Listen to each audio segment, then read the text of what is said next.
an Ibn Abbas radhiyallahu anhu, dari Sayyidina Ibnu Abbas radhiyallahu anhu.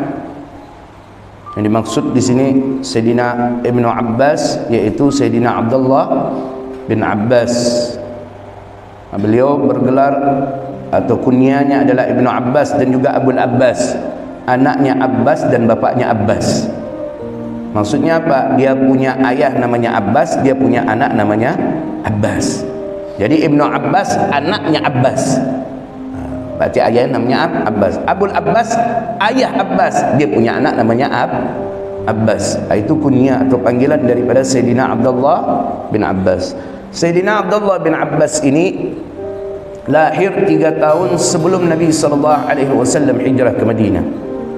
Ketika Rasulullah SAW lagi dikucilkan, beliau dan keluarga-keluarga beliau oleh orang-orang kafir Quraisy Mekah itu, yang mana lahirlah daripada Sayyidina Abdullah bin Abbas.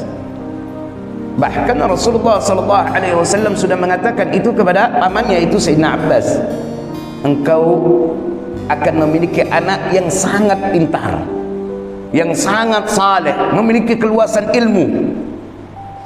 Lalu kata Rasulullah SAW kepada pamannya, kalau nanti dia lahir, buru-buru datangkan kepadaku. Maksudnya dibawa kepada Rasulullah SAW.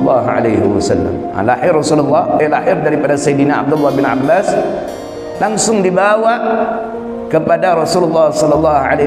Rasulullah yang mengazankan daripada Sayyidina Abdullah bin Abbas. Di telinga kanan diazankan oleh Rasulullah, di telinga kiri dikomatkan oleh Rasulullah, lalu ditahnik langsung oleh Rasulullah SAW. Jadi liurnya Rasulullah bercampur di dalam mulutnya daripada Sayyidina Abbas yang baru lahir. Jadi wajar yang mana lisannya fasih dan juga luar biasa dalam menafsirkan daripada firman-firmannya Allah Subhanahu wa taala.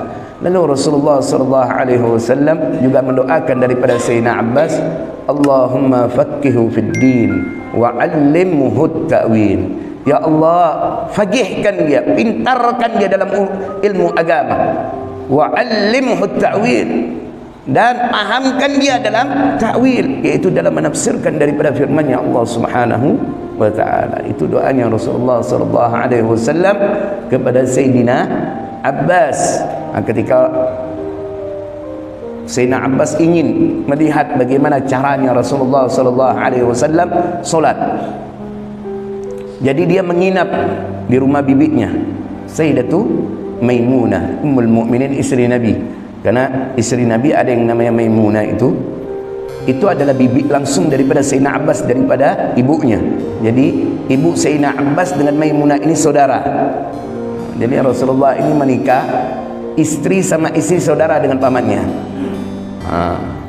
Istri sama istri saudara sama pamannya. Ketika Rasulullah SAW yang mana bermalam di rumah Ummul Mukminin Sayyidatu Maimunah, Sayyidina Abbas nginap di situ, yang mana ingin melihat Rasulullah SAW salat. Ketika Rasulullah di malam hari bangun, Sayyidina Abbas sudah menyiapkan air untuk wuduknya Nabi SAW. Jadi siapkan wuduknya Nabi, dia tahu begini wuduknya Nabi. Udah habis itu salat bersama Nabi SAW, juga bersama dengan bibinya yaitu Sayyidatu Maimunah. Sayyidina Abbas awalnya di belakang Nabi SAW, di sebelah kiri Nabi SAW, lalu digeser oleh Nabi SAW agar di sebelah Rasulullah SAW berdirinya. Makanya Sayyidina Abbas itu tahu tata cara solatnya Nabi SAW, terutama solat lail yang banyak orang tak tahu. Kalau solat maktubah siapapun bisa mengetahui solatnya Nabi SAW. Tapi kalau solat yang mana lail, qiyamul lail, ini tidak semua orang bisa tahu kecuali yang melihat Rasulullah SAW solat. Yang bisa melihat Rasulullah SAW solat qiyamul lail hanya penghuni rumah daripada Rasulullah SAW. Maka Sayyidina Abbas lalu punya ide untuk menginap rumah bibinya karena mahram.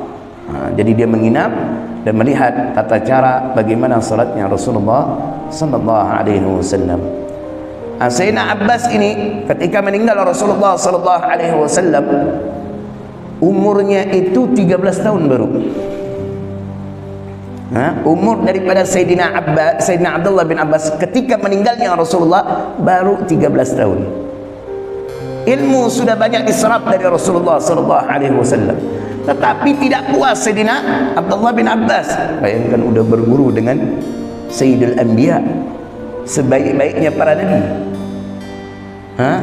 khairul khalq, sebaik-baik makhluk.